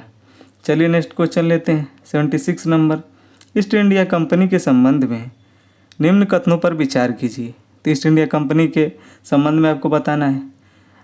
1599 ईस्वी में लंदन में लॉर्ड मेयर की अध्यक्षता में एक सभा में ईस्ट इंडिया कंपनी की स्थापना हुई थी, यह सही है। इसमें दूसरा दिया गया, प्रारंभ से इसका उद्देश्य भारत तथा पूर्वी देशों के साथ व्यापार करने के साथ साथ भारतीय राजनीति में भाग लेना था, तो यह गलत है, क्योंकि इसका प्रारंभिक उद्देश्य भारतीय राजनीति में भाग लेना नहीं था, केवल मसालों से व्यापार करना था। तो व्यापार संबंधी गतिविधियों के लिए इसका निर्माण किया गया था, इसलिए यह गलत है। तो यहाँ पे ऑप्शन नंबर आपका ए सही हो जाएगा। एक आवश्यक सूचना, हमारे द्वारा एक वर्ष का करेंट अफेयर के साथ साथ 10 वर्षों का प्रीवियस ईयर क्वेश्चन पेपर भी कराया जाएगा, जिसे पाने के लिए हमारे चैनल पर बने रहें तथा चैनल को लाइक, शेयर और सब्सक्राइब करें। चलिए इसमें नेक्स्ट क्वेश्चन लेते हैं। असर्शन रीजन का क्वेश्चन आ गया। इसमें आपका अभिकथन दिया गया, अफगानिस्तान के शासक जमाल शाह ने रणजीत सिंह को लाहौर पर अधिकार करने की अनुमति दी, यह सही है। इसमें दूसरा है कारण आपका कि जमान शाह ने जब भारत पर आक्रमण किया तो रणजीत सिंह ने उसकी सहायता की, यह गलत है। जमान शाह जब भारत पर आक्रमण किया तब रणजीत सिंह ने लाहौर में अमृतसर में इसको काफ़ी नुकसान पहुंचाया तथा इसे लाहौर तक इसका पीछा करते हुए इसे लाहौर तक ढकेला तथा जमान शाह वापस जाते समय इसकी 12 तोपें चिनाब नदी में गिर गई, जिसे रणजीत सिंह द्वारा नदी से निकालकर जमान शाह को वापस कर दिया गया था, जिससे खुश होकर उसने रणजीत सिंह को लाहौर पर अधिकार करने की अनुमति दी थी। तो इसलिए कारण गलत है, तो यहाँ पे ऑप्शन नंबर सी सही हो जाएगा। चलिए नेक्स्ट क्वेश्चन लेते हैं। कर्नावाली संहिता के संबंध में कौन सा कथन सही है? इसमें पहला है, यह शक्तियों के पृथक्करण के सिद्धांत पर आधारित था, यह सही है। दूसरा, इसमें इसके माध्यम से कलेक्टर की न्यायिक और कर संबंधी शक्तियाँ ली गई तथा उसके पास केवल फौजदारी शक्तियाँ ही रह गई, तो यह गलत है, क्योंकि इसके माध्यम से कलेक्टर को केवल कर संबंधी शक्तियाँ दी गई तथा न्यायिक और फौजदारी संबंधी शक्तियाँ छीन ली गई थी। इसमें तीसरा, इसके माध्यम से कानून की विशिष्टता का नियम लागू किया गया, यह सही है। दीवानी अदालतों का एक क्रमिक पदक्रम स्थापित किया गया, यह सही है। इस तरीके से आप देखेंगे तो इसमें 1, 2, 1, 3, 4 सही हो जाएगा, यानी ऑप्शन नंबर यहाँ पे बी सही हो जाएगा। चलिए नेक्स्ट क्वेश्चन लेते हैं। 79 नंबर, मौर्य काल के दौरान बनी गुफाओं की प्रमुख विशेषता अत्यधिक पालिशदार भीतरी दीवारें एवं अलंकरण द्वार थे, तो यह सही है। इसमें 79 में इसमें दूसरा दिया गया है, शुंग राजवंश ने स्फूतों के सुंदरतापूर्वक अलंकृत प्रवेश द्वारों के रूप में तोरण का निर्माण आरंभ किया, यह भी सही है। इस तरीके से देखेंगे तो यहाँ पे सी ऑप्शन सही हो जाएगा। चलिए नेक्स्ट क्वेश्चन लेते हैं। इसमें 80 नंबर अभिकथन तथा कारण का क्वेश्चन है। अभिकथन है, इंग्लैंड की संसद में 1720 ईस्वी में एक कानून बनाकर इंग्लैंड में भारतीय रेशमी एवं सूती कपड़ा पहनने वालों पर जुर्माना लगाने का निर्णय लिया गया, यह सही है। कारण था, इंग्लैंड में भारतीय कपड़ों तथा विदेशी मांग बढ़ने के कारण बड़े पैमाने पे सोना चांदी भारत आ रहा था, तो यह भी सही है तथा अभिकथन की व्याख्या भी करता है। इस तरीके से यहाँ पे ऑप्शन नंबर ए सही हो जाएगा। चलिए नेक्स्ट क्वेश्चन लेते हैं। 81 नंबर, लाला लाजपत राय के संबंध में निम्न कथनों में से कौन सा सही नहीं है? तो यहाँ पे सही नहीं है, ये बताना है आपका। यह स्वामी दयानंद सरस्वती के प्रभाव से आर्य समाजी बने, यह सही है। दूसरा दिया गया, 1905 ईस्वी में गोपाल कृष्ण गोखले के साथ अंग्रेजी लोकमत को भारतीय समस्याओं तथा इच्छाओं से अवगत कराने के लिए ये इंग्लैंड गए, यह भी सही है। इसमें सी दिया गया, इन्होंने CR दास और मोतीलाल नेहरू द्वारा स्वराज दल के गठन का विरोध किया, तो यह गलत है। इन्होंने स्वराज दल के गठन का विरोध नहीं बल्कि समर्थन किया था, इसलिए यहाँ पे ऑप्शन नंबर सी सही हो जाएगा। चलिए नेक्स्ट क्वेश्चन लेते हैं। इसमें 82 नंबर, एक्का आंदोलन के संबंध में निम्न कथनों में से कौन सा कथन सही है? इसमें पहला है, यह आंदोलन हरदोई, बहराइच, सुल्तानपुर, बाराबंकी और सीतापुर क्षेत्र पर केंद्रित था, तो यह सही है। इस आंदोलन के प्रमुख नेता मदारी पासी और सहरेब थे, यह भी सही है। इस आंदोलन में केवल किसान शामिल थे, जमींदार नहीं, तो यह गलत है क्योंकि इस आंदोलन में किसानों के साथ साथ कुछ छोटे जमींदार भी शामिल थे। चौथा, इसमें इस आंदोलन का मुख्य कारण अत्यधिक लगान और गैर कानूनी रूप से खेती छीनना था, तो यह सही है। इस तरीके से देखेंगे तो यहाँ पे ऑप्शन नंबर बी सही हो जाएगा। चलिए नेक्स्ट क्वेश्चन लेते हैं। जैन ग्रंथों के संबंध में निम्नलिखित में से कौन सा कथन सत्य नहीं है, यह आपको बताना है। इसमें पहला है, जैन धर्म का प्रारंभिक इतिहास कल्पसूत्र से ज्ञात होता है, जिसकी रचना भद्रबाहु ने की थी, तो यह सही है। इसमें बी दिया गया है, भगवती सूत्र में महावीर स्वामी के जीवन कृत्यों का विवरण मिलता है, यह भी सही है। इसमें तीसरा आपका, आचारांग सूत्र में जैन भिक्षुओं के आचरण नियमों का वर्णन है, तो यह भी सही है। इसमें डी दिया गया है, भद्रबाहु चरित्र में अशोक मौर्य के जीवन की प्रारंभिक घटनाओं की सूचना मिलती है, यह गलत है। भद्रबाहु चरित्र में चंद्रगुप्त मौर्य के प्रारंभिक जीवन की घटनाओं का विवरण मिलता है, न कि अशोक का, इसलिए यहाँ पे ऑप्शन नंबर डी सही हो जाएगा। चलिए नेक्स्ट क्वेश्चन लेते हैं। निम्नलिखित में से किस राजपूत वंश के राजाओं ने अपने अभिलेखों में सर्वप्रथम देवनागरी लिपि का प्रयोग किया, तो यह जेजाक भुक्ति के चंदेलों ने किया था, तो यहाँ पे ए ऑप्शन सही हो जाएगा। चलिए नेक्स्ट क्वेश्चन लेते हैं। कश्मीर के लोहार वंश के संबंध में निम्न कथनों पर विचार कीजिए। इसमें पहला दिया गया, इस वंश का अंतिम शासक जय सिंह था, तो यह सही था, सही है आपका। जय सिंह के समय उच्छल तथा सुसल नामक दो भाइयों के नेतृत्व में सामंतों ने विद्रोह किया, तो यह गलत है। जय सिंह के विरुद्ध यह नहीं किया गया था। लोहार वंश का एक राजा था आपका हर्ष की नीतियों से अप्रसन्न होकर उच्छल तथा मुसल नामक दो भाइयों ने इसके विरुद्ध विद्रोह किया था, तो यहाँ पे ऑप्शन नंबर ए सही हो जाएगा। चलिए नेक्स्ट क्वेश्चन लेते हैं। 86 नंबर, निम्नलिखित कथनों पर विचार कीजिए। इसमें पहला है, रेणुकूट स्थित हिंडाल्को एल्युमिनियम संयंत्र को विद्युत की आपूर्ति रिहंद परियोजना से होती है, तो यह सही है। इसमें दूसरा आपका, नरौरा परमाणु ऊर्जा संयंत्र की प्रथम इकाई से व्यावसायिक उत्पादन 1 जनवरी 1992 ईस्वी को शुरू हुआ था, तो यह गलत है क्योंकि 1991 ईस्वी में हुआ था। यहाँ पे असत्य कथन बताना है, इसलिए ऑप्शन नंबर यहाँ पे बी सही हो जाएगा। चलिए नेक्स्ट क्वेश्चन लेते हैं। 87 नंबर, सिंगापुर द्वीप और मलय प्रायद्वीप को अलग करती है, तो यह आपका जोहोर जल संधि द्वारा सिंगापुर द्वीप को मलय प्रायद्वीप से अलग किया जाता है। नेक्स्ट है, इसमें निम्न कथनों में से कौन सा ताप व्युत्क्रम में योगदान नहीं देता, तो यहाँ पे ताप व्युत्क्रम में कौन योगदान नहीं देता, यह बताना है। हिमाच्छादित सतह, तो यह सही है आपका। शांत वायु भी होना चाहिए, यह भी सही है आपका। मेघाच्छादित आकाश, यह भी होना चाहिए। दीर्घ ठंडी रातें, यह गलत है क्योंकि ठंडी रातें नहीं होनी चाहिए, गर्म रातें होनी चाहिए, तो यानी आप ऑप्शन नंबर यहाँ पे बी सही हो जाएगा। चलिए नेक्स्ट क्वेश्चन लेते हैं। उत्तर प्रदेश में सर्वाधिक मेलों का आयोजन होता है, तो उत्तर प्रदेश में सबसे ज़्यादा मेले आपके मथुरा में लगते हैं, यानी ऑप्शन नंबर यहाँ पे डी सही हो जाएगा। नेक्स्ट क्वेश्चन लेते हैं आप 90 नंबर, वसूली या अधिप्राप्ति मूल्य न्यूनतम समर्थन मूल्य से होता है, बराबर या उससे अधिक हो सकता है किंतु उससे कम नहीं, यानी ऑप्शन नंबर यहाँ पे डी सही हो जाएगा। चलिए नेक्स्ट क्वेश्चन लेते हैं। 91 नंबर, निम्नलिखित युग्मों में से कौन एक सही सुमेलित नहीं है, तो यहाँ पे सही सुमेलित नहीं है बताना है। एक तरफ दिया गया जिला और एक तरफ दिया गया एक जिला एक उत्पाद के अंतर्गत शामिल उत्पाद। इसमें ललितपुर, तो ललितपुर में जरी सिल्क साड़ी, यह आपका सही है। अयोध्या का एक जिला एक उत्पाद के तहत गुड़ को शामिल किया गया, यह भी सही है। हमीरपुर के जूते, यह भी शामिल है। जबकि यहाँ पे हाथरस का हथकरघा, तो यह गलत है। हाथरस से एक जिला एक उत्पाद के रूप में हींग को शामिल किया गया है, यानी यहाँ पे हींग होना चाहिए था। इस प्रकार ऑप्शन नंबर सी सही हो जाएगा। नेक्स्ट क्वेश्चन लेते हैं। यमन किसे सुमेलित नहीं किया जाता, तो यमन में किसे सम्मिलित नहीं किया जाता यह बताना है। जनता के पास करेंसी, इसे सम्मिलित किया जाता है। बैंकों के पास मांग जमा राशियाँ, इसे भी सम्मिलित किया जाता है। वहीं रिजर्व बैंक के पास अन्य जमा, इसे भी शामिल किया जाता है। वहीं चलन में करेंसी को एमोन में शामिल नहीं किया जाता, इसलिए यहाँ पे ऑप्शन नंबर डी सही हो जाएगा। चलिए नेक्स्ट क्वेश्चन लेते हैं। उत्तर प्रदेश में बेला सागर नामक कृत्रिम झील अवस्थित है?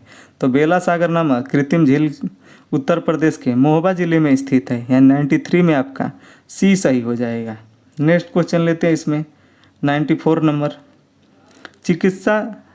चिकित्सा की निम्नलिखित पद्धतियों पर विचार कीजिए। पहला है आयुर्वेद, दूसरा योग, तीसरा है होम्योपैथी, चौथा है प्राकृतिक चिकित्सा। उपयुक्त चिकित्सा पद्धतियों में किन्हें भारत की चिकित्सा पद्धति में शामिल किया जाता है? तो यहाँ पे जितने भी दिए गए हैं विकल्प में उन सबको भारतीय चिकित्सा पद्धति में शामिल किया जाता है। यानी ऑप्शन नंबर यहाँ पे डी सही हो जाएगा। नेक्स्ट क्वेश्चन लेते हैं। धोबिया राग नृत्य के संबंध में कौन सा कथन असत्य है? तो यहाँ पर असत्य बताना है।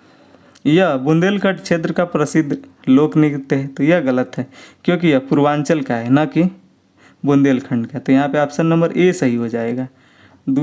चलिए इसमें 96 नंबर लेते हैं। अभिकथन तथा कारण का यहाँ पे क्वेश्चन आ गया आपका।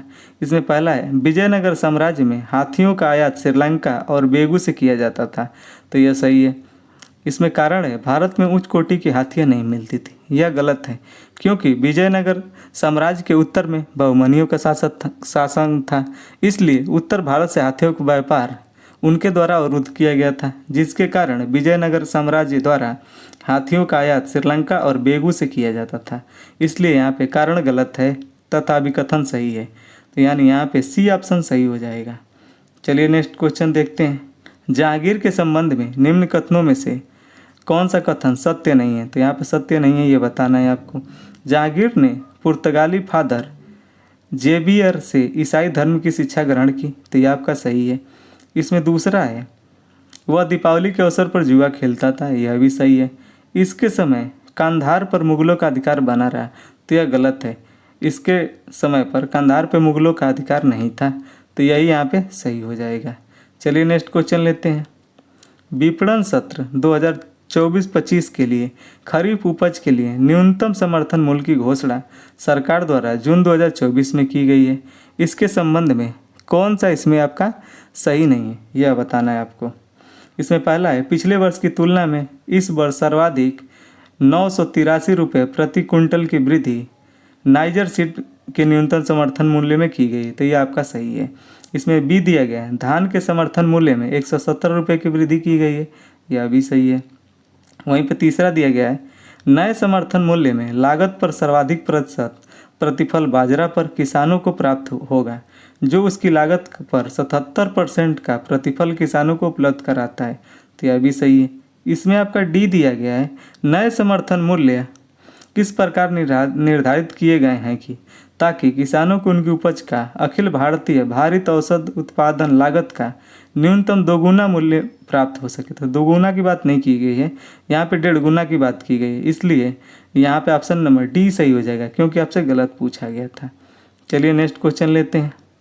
वाणिज्य एवं उद्योग मंत्रालय के उद्योग एवं आंतरिक व्यापार संवर्धन विभाग के द्वारा वित्तीय वर्ष 2023-24 की शुद्ध एवं सकल विदेशी प्रत्यक्ष निवेश से संबंधित आंकड़े जारी किए गए हैं। इनके संबंध में निम्न कथनों पर विचार कीजिए। तो यहाँ पे इसके बारे में बताना है आपको। पहला, इसमें वर्ष 2022-23 की अपेक्षा 2023-24 में प्रत्यक्ष विदेशी निवेश में बढ़ोतरी हुई है। तो यह गलत है, बढ़ोतरी नहीं हुआ है, यहाँ पे गिरावट दर्ज की गई है। तो यानी यहाँ पे पहला गलत है। दूसरा है वित्तीय वर्ष 2023-24 में भारत में प्रत्यक्ष विदेशी निवेश प्रवेश करने वाले शीर्ष 3 देश क्रमशः सिंगापुर, मॉरिशस तथा अमेरिका हैं। तो यह आपका सही है। इस प्रकार यहाँ पे ऑप्शन नंबर बी सही हो जाएगा। नेक्स्ट क्वेश्चन लेते हैं। केंद्रीय मंत्रिमंडल ने 19 जून 2024 को एक नए ग्रीनफील्ड बंदरगाह के निर्माण की मंजूरी दी है। इसके बारे में बताना है आपको। इसमें पहला, इसकी स्थापना महाराष्ट्र के वर्धमान में की जाएगी। तो यह सही है। पूर्ण निर्माण होने पर यह बंदरगाह विश्व के शीर्ष 10 बंदरगाहों में शामिल होगा। तो यह भी आपका सही है। इसमें तीसरा दिया गया है आपका, इसके निर्माण से लगभग 12 लाख व्यक्तियों को प्रत्यक्ष तथा अप्रत्यक्ष रोजगार के अवसर पैदा होंगे। यह भी सही है। इस प्रकार यहाँ पे ऑप्शन नंबर ए सही हो जाएगा। चलिए नेक्स्ट क्वेश्चन देखते हैं। 101, वायुमंडल में विभिन्न गैसें एक निश्चित अनुपात में पाई जाती है। निम्नलिखित में से कौन सा सही सुमेलित नहीं है? तो सही सुमेलित नहीं है बताना है। आर्गन 0.93%, यह सही है। कार्बन डाइऑक्साइड की मात्रा 0.036%, यह भी सही है आपका। हीलियम 0.05%, यह गलत है क्योंकि हीलियम की वायुमंडल में उपस्थिति 0.005% होता है। इस प्रकार यहाँ पे ऑप्शन नंबर सी सही हो जाएगा। वहीं बात करें वायुमंडल में सबसे ज़्यादा कौन सी गैस परसेंटेज में पाई जाती है, तो नाइट्रोजन सबसे ज़्यादा 78%, उसके बाद से आपका ऑक्सीजन 20% तथा उसके बाद आर्गन, उसके बाद से आपका कार्बन डाइऑक्साइड का स्थान आता है। तो ऐसे भी आप याद रखेंगे। चलिए नेक्स्ट क्वेश्चन देखते हैं। एसर्शन रीजन का क्वेश्चन है आपका। इसमें अभिकर्थन है समताप मंडल का निचला भाग अर्थात 20 किलोमीटर की ऊर्जा तक तापमान लगभग स्थिर रहता है, परंतु ऊपरी भाग में 50 किलोमीटर की ऊंचाई तक तापमान क्रमशः बढ़ता है। तो यह सही है। कारण है 20 किलोमीटर से 35 किलोमीटर ऊंचाई तक ओजोन परत की सघनता अधिक होती है, जो सूर्य के पराबैंगनी किरणों को अवशोषित करती है, इसलिए वहाँ पे टेम्परेचर बढ़ जाता है। तो यानी अभिकथन और कारण दोनों सही है तथा इसकी व्याख्या भी करता है, इसलिए ऑप्शन नंबर यहाँ पे ए सही हो जाएगा। चलिए नेक्स्ट क्वेश्चन लेते हैं। हाल ही में चर्चा में रहा विद्युत रक्षक क्या है, तो यहाँ पे विद्युत रक्षक के बारे में बताना है कि विद्युत रक्षक क्या है। तो यह एक स्वदेश रूप से विकसित एक एकीकृत जनरेटर निगरानी सुरक्षा और नियंत्रण प्रणाली है, यानी ऑप्शन नंबर यहाँ पे सी सही हो जाएगा। चलिए नेक्स्ट क्वेश्चन लेते हैं। सवाना प्रदेश के संबंध में निम्नलिखित कथनों में से कौन सा सही नहीं है, तो यह बताना है आपको। इसमें पहला दिया गया है उष्णकटिबंधीय सवाना प्रदेश दोनों ही गोलार्धों में 5 से 20 डिग्री अक्षांशों के मध्य महाद्वीपों के पश्चिमी तट पर पाए जाते हैं। तो यह गलत है क्योंकि यह महाद्वीपों के पश्चिमी तट पे नहीं है, यह महाद्वीपों के भीतरी भाग में पाए जाते हैं, इसलिए यहाँ पे ऑप्शन ए गलत हो जाएगा। जबकि गलत पूछा गया था, इसलिए ऑप्शन नंबर ए सही हो जाएगा। चलिए नेक्स्ट क्वेश्चन लेते हैं। 105 निम्नलिखित में से कौन सा कथन सही है? कूट की सहायता से सही उत्तर का चयन कीजिए। राइन नदी स्विट्जरलैंड एवं जर्मनी की सीमा पर कैंस्टैंस झील से निकलती है, तो यह आपका यहाँ पे सही है। दूसरा दिया गया है हैम्बर्ग एक नदी पतन है जो एल्ब नदी के मुहाने पर स्थित है, तो यह भी सही है। इसमें तीसरा दिया गया है इटली की पो नदी आल्प्स पर्वत से निकलती है, यह भी सही है। इसमें चौथा है डेन्यूब नदी जर्मनी के बल्दाई पर्वत से निकलती है, तो यह गलत है। डेन्यूब नदी जर्मनी के ब्लैक फॉरेस्ट से निकलती है, न कि बल्दाई पहाड़ी से, तो यह गलत है। इस प्रकार यहाँ पे ऑप्शन नंबर बी सही हो जाएगा। चलिए नेक्स्ट क्वेश्चन लेते हैं। भारत की कुल नगरीय जनसंख्या में उत्तर प्रदेश का योगदान है, तो उत्तर प्रदेश का योगदान 11.79% है, यानी यहाँ पे ऑप्शन नंबर ए सही हो जाएगा। नेक्स्ट क्वेश्चन लेते हैं। 107 निम्न युग्मों पर विचार कीजिए। एक तरफ दिया गया जल प्रदूषक, दूसरे तरफ दिया गया निष्कासन विधि। इसमें आपको सही बताना है। अमोनिया आयन विनिमय द्वारा, तो यह आपका सही है। वहीं बात करें पारा की, तो पारा आपका आयन विनिमय द्वारा नहीं, यह निष्कासित होता है आपका आयन विनिमय द्वारा पारा। यहाँ पर दिया गया प्रतिलोम प्रासरण, तो यह गलत है। वहीं पे सी दिया गया आपका फिनॉलिक आपका बहुलक अवशोषण द्वारा निष्कासित होता है। इस तरीके से आप देखेंगे तो ऑप्शन नंबर सी सही हो जाएगा। चलिए नेक्स्ट क्वेश्चन देखते हैं। 108 एसर्शन रीजन का क्वेश्चन आ गया है। इसमें देखेंगे आप अभिकथन ये है चांदी के चम्मच से अंडा खाना वर्जित माना जाता है, यह सही है। कारण है अंडा चांदी से अभिक्रिया कर सिल्वर सल्फाइड बनाता है, तो कारण तथा अभिकथन दोनों सही है तथा यह इसकी व्याख्या करता है, इसलिए ऑप्शन नंबर यहाँ पे ए सही हो जाएगा। चलिए नेक्स्ट क्वेश्चन लेते हैं। 109 निम्न कथनों पर विचार कीजिए। जनसंख्या घनत्व की दृष्टि से देश के राज्यों में उत्तर प्रदेश का चौथा स्थान है, तो यह आपका सही है। वहीं 3 स्थान पे आपके बिहार के बाद से पश्चिम बंगाल तथा केरल के बाद से उत्तर प्रदेश का स्थान आता है। उत्तर प्रदेश में सर्वाधिक जनसंख्या घनत्व वाला जिला गाजियाबाद है, यह सही है। उत्तर प्रदेश में न्यूनतम जनसंख्या घनत्व चित्रकूट का है, यह गलत है क्योंकि चित्रकूट का नहीं ललितपुर का है न्यूनतम जनसंख्या घनत्व, यहाँ पर ललितपुर होना चाहिए था। इसमें चौथा है उत्तर प्रदेश में वर्ष 2001 से 2011 के दौरान जनसंख्या घनत्व में 139 व्यक्ति प्रति किमी की वृद्धि हुई, तो यह आपका सही है। इस तरीके से देखेंगे तो ऑप्शन नंबर यहाँ पे सी सही हो जाएगा। हवेल चमगादड़ चीता तथा मनुष्य के अग्रपाद उदाहरण है, तो यह समजात अंगों के उदाहरण है, यानी यहाँ पे ऑप्शन नंबर बी सही हो जाएगा। चलिए नेक्स्ट क्वेश्चन देखते हैं। इसमें निम्न कथनों पर विचार कीजिए। पारिस्थितिकी तंत्र में ऊर्जा का स्थानांतरण चक्रीय होता है, तो यह गलत है, क्योंकि ऊर्जा का स्थानांतरण चक्रीय नहीं एक दिशीय होता है। दूसरा दिया गया ऊर्जा स्थानांतरण के 10% का नियम लैंडमैन ने दिया था, तो यह आपका सही है। तो यहाँ पे असत्य पूछा गया है, इसलिए यहाँ पे ऑप्शन नंबर आपका ए सही हो जाएगा। चलिए नेक्स्ट क्वेश्चन लेते हैं। समुद्र की तली पर मौजूद जीवों को कहा जाता है, तो इन्हें बेंथोस कहा जाता है, जिसके अंतर्गत केकड़ा, घेघे, क्रेफिश तथा तारा मछली को शामिल किया जाता है। चलिए इसमें नेक्स्ट क्वेश्चन देखते हैं। सूची 1 को सूची 2 से सुमेलित कीजिए। एक तरफ दिया गया पदार्थ, दूसरी तरफ दिया गया उनका पीएच मान। चलिए देखते हैं। समुद्र तल का जो पीएच मान होता है 8.4 होता है। वहीं दूध की बात करें तो दूध का पीएच मान 6.4 होता है, जबकि सिरका का पीएच मान आपका 2.4% होता है। वहीं बात करें शराब का, तो शराब का पीएच मान 2.8 होता है। इस तरीके से आप देखेंगे तो यहाँ पे ऑप्शन नंबर सी सही हो जाएगा। नेक्स्ट क्वेश्चन लेते हैं। 114 नंबर, बायोगैस उत्पादन में प्रयोग किया जाता है, तो बायोगैस उत्पादन में आपका आर्की बैक्टीरिया का उपयोग किया जाता है, यानी ऑप्शन नंबर सी सही हो जाएगा। चलिए नेक्स्ट क्वेश्चन लेते हैं। निम्न में से किसका द्रव्यमान तथा आवेश शून्य होता है? Neutrino, photon. तो इन दोनों का जो द्रव्यमान आवेश होता है वह शून्य होता है, यानी ऑप्शन नंबर सी सही हो जाएगा। 116 नंबर है, जाइलम का बहुत कम विकास किन पौधों में होता है? तो यह होता है निम्न मग्न जलोद्भिद, यानी ऑप्शन नंबर यहाँ पे सी सही हो जाएगा। चलिए नेक्स्ट क्वेश्चन लेते हैं। सूची 1 को सूची 2 से सुमेलित कीजिए। एक तरफ दिया गया है आपका जलप्रपात, दूसरी तरफ दिया गया उनका अवस्थिति। तो यहाँ पे दिया गया है माधर जलप्रपात, तो माधर जलप्रपात चंबल नदी पर है। वहीं बात करें चित्रकूट जलप्रपात, तो यह आपका इंद्रावती नदी पर है। तीसरा है बेरही जलप्रपात, बेरही जलप्रपात बुधावलंगा नदी पर है, यानी यह इसमें चौथा हो जाएगा। झारखंड जलप्रपात की बात करें तो यह टोंस नदी पर है। इस तरीके से आप देखेंगे तो 1 2 4 3, यानी ऑप्शन नंबर यहाँ पे डी सही हो जाएगा। चलिए नेक्स्ट क्वेश्चन लेते हैं। निम्न में से कौन सा सही सुमेलित नहीं है? तो यहाँ पे कौन सा सही सुमेलित नहीं है ये आपको बताना है। इसमें पहला आपका दिया गया है हिंदुस्तान एल्युमिनियम कॉरपोरेशन लिमिटेड, इसकी स्थापना 1961 में हुई थी, तो यह आपका यहाँ पे सही है।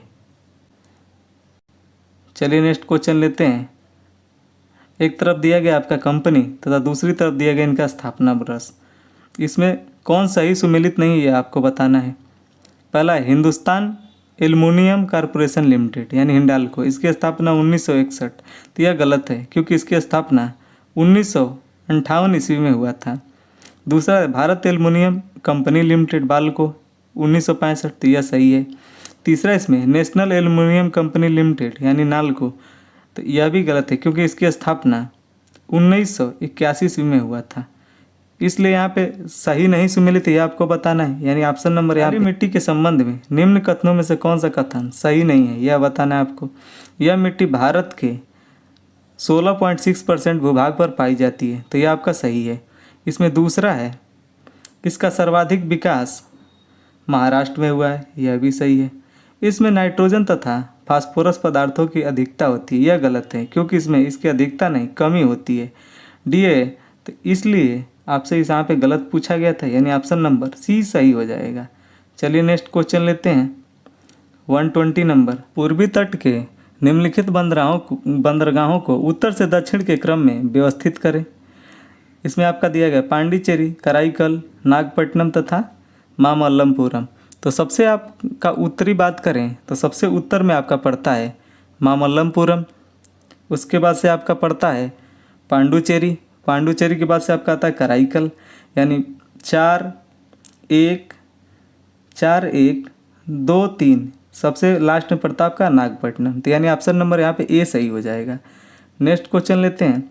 उत्तर प्रदेश के विशेष आर्थिक जोन के संबंध में निम्न कथनों पर विचार कीजिए। इसमें पहला है रत्न और आभूषण के निर्यात को प्रोत्साहन देने के लिए नोएडा में एक विशेष आर्थिक क्षेत्र स्थापित किया गया है, तो यह आपका यहाँ पे सही है। दूसरा है इलेक्ट्रॉनिक सॉफ्टवेयर के निर्यात को बढ़ावा देने के लिए मुरादाबाद में विशेष आर्थिक क्षेत्र स्थापित किया गया, यह भी सही है। इस तरीके से यहाँ पे ऑप्शन नंबर सी सही हो जाएगा। चलिए इसमें नेक्स्ट क्वेश्चन देखते हैं। निम्नलिखित युग्मों में से कौन सही सुमेलित नहीं है? तो यहाँ पे कौन सही सुमेलित नहीं है यह आपको बताना है। इसमें पहला है केंद्रीय सतर्कता आयोग, इसकी स्थापना 1964 ईस्वी में हुआ था, यह सही है। केंद्रीय अन्वेषण ब्यूरो 1963 में, यह भी सही है।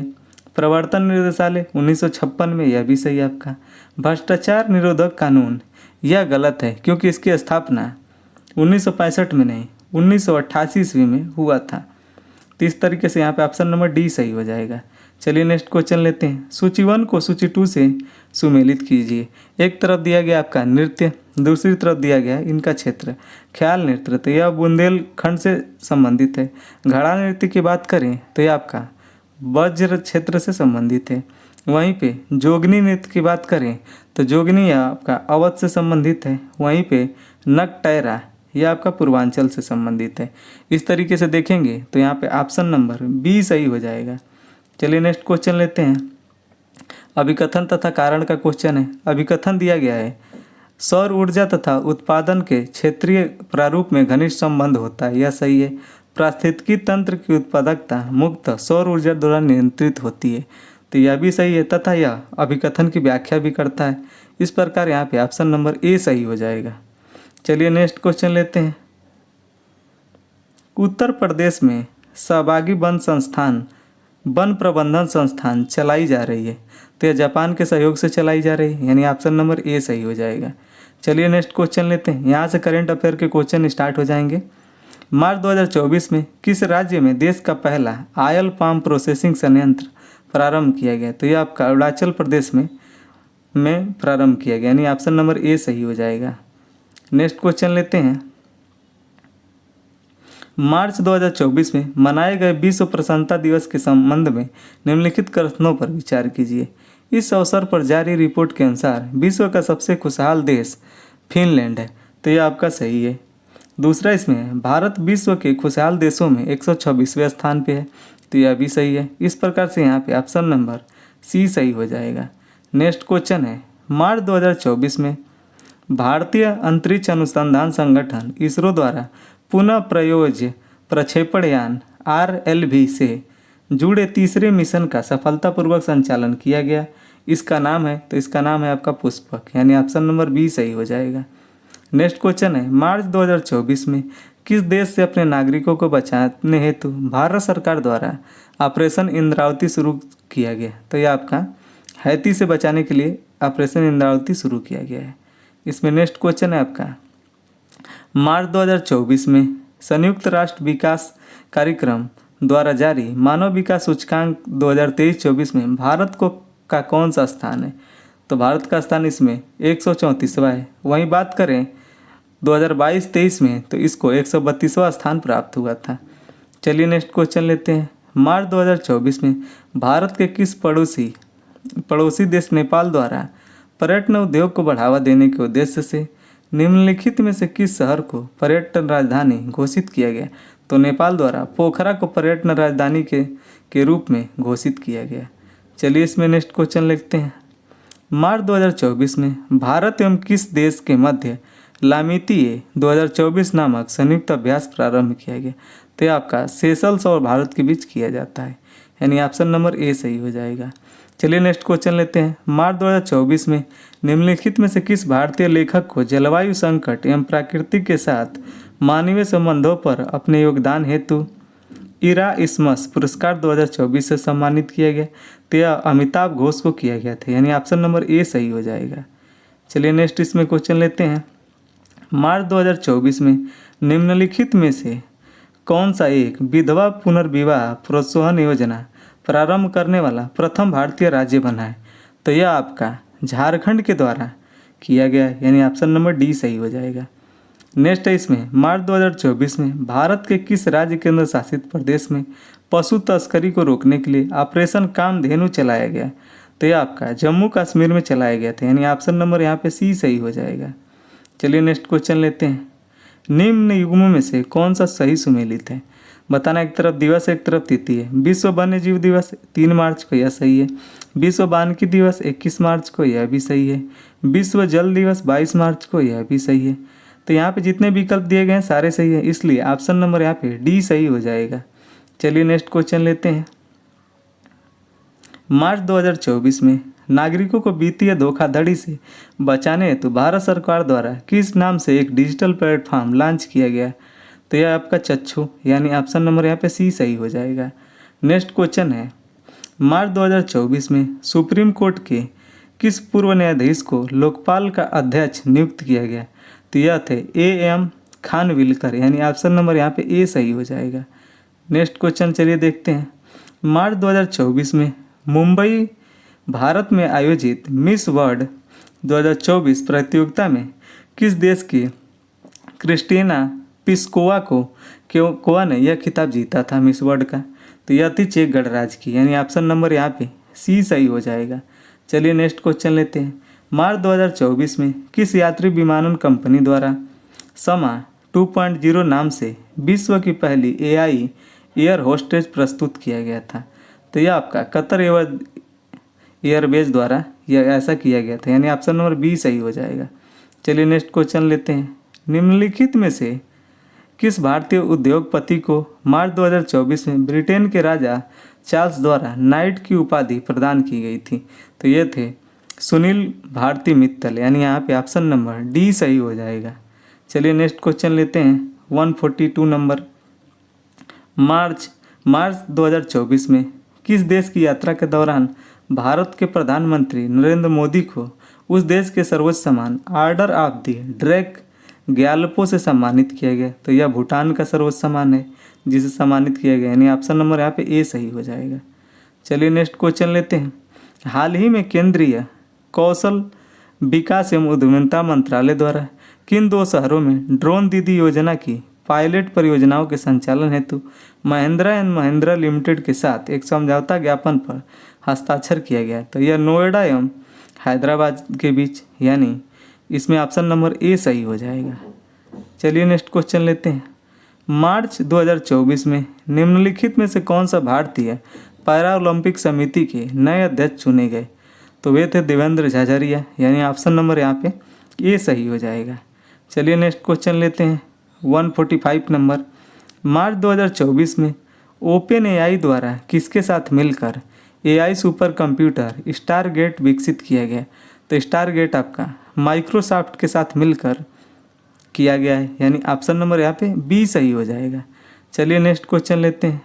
मार्च 2024 में किस राज्य के मांजुली मुखौटे एवं पांडुलिपि पेंटिंग को GI टैग प्रदान किया गया?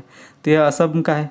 इसे आप ऐसे भी याद रख सकते हैं कि विश्व का सबसे बड़ा नदी जो द्वीप है वह मांजुली है, जो कि ब्रह्मपुत्रा नदी पे असम में स्थित है।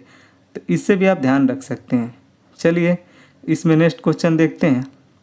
मार्च 2024 में राष्ट्रीय बाघ संरक्षण प्राधिकरण एवं भारतीय वन्यजीव संस्थान द्वारा जारी एक रिपोर्ट के अनुसार निम्नलिखित में से किस राज्य में तेंदुओं की सर्वाधिक संख्या है? तो यहाँ पे MP में सबसे ज़्यादा तेंदुओं की संख्या है, जो कि 3,907 यहाँ पे तेंदुए पाए जाते हैं। इसके बाद से महाराष्ट्र में सबसे ज़्यादा तेंदुओं की संख्या है 1985 के करीब। वहीं पे बात करें, इसके बाद से आपका तीसरे नंबर पे है कर्नाटक, जहाँ पे 1879 बाघ पाए जाते हैं। वहीं बात करें उत्तर प्रदेश की, तो उत्तर प्रदेश में 321 तेंदुए पाए जाते हैं। तो इसे आप याद रखेंगे। चलिए इसमें नेक्स्ट क्वेश्चन लेते हैं। मार्च 2024 में किस दक्षिण अमेरिकी देश ने डेंगू बुखार के प्रकोप को देखते हुए स्वास्थ्य आपातकालीन की घोषणा की है? तो ये आपका पेरू द्वारा किया गया था, यानी ऑप्शन नंबर डी सही हो जाएगा। चलिए नेक्स्ट क्वेश्चन लेते हैं। मार्च 2024 में भारतीय निर्वाचन आयोग ने किस मंत्रालय के साथ मिलकर मेरा पहला वोट देश के लिए नामक अभियान प्रारंभ किया? तो यह शिक्षा मंत्रालय के द्वारा किया गया था, यानी ऑप्शन नंबर यहाँ पे सी सही हो जाएगा। लास्ट क्वेश्चन देखते हैं। मार्च 2024 में अलेक्जेंडर स्टब किस देश के नए राष्ट्रपति नियुक्त हुए?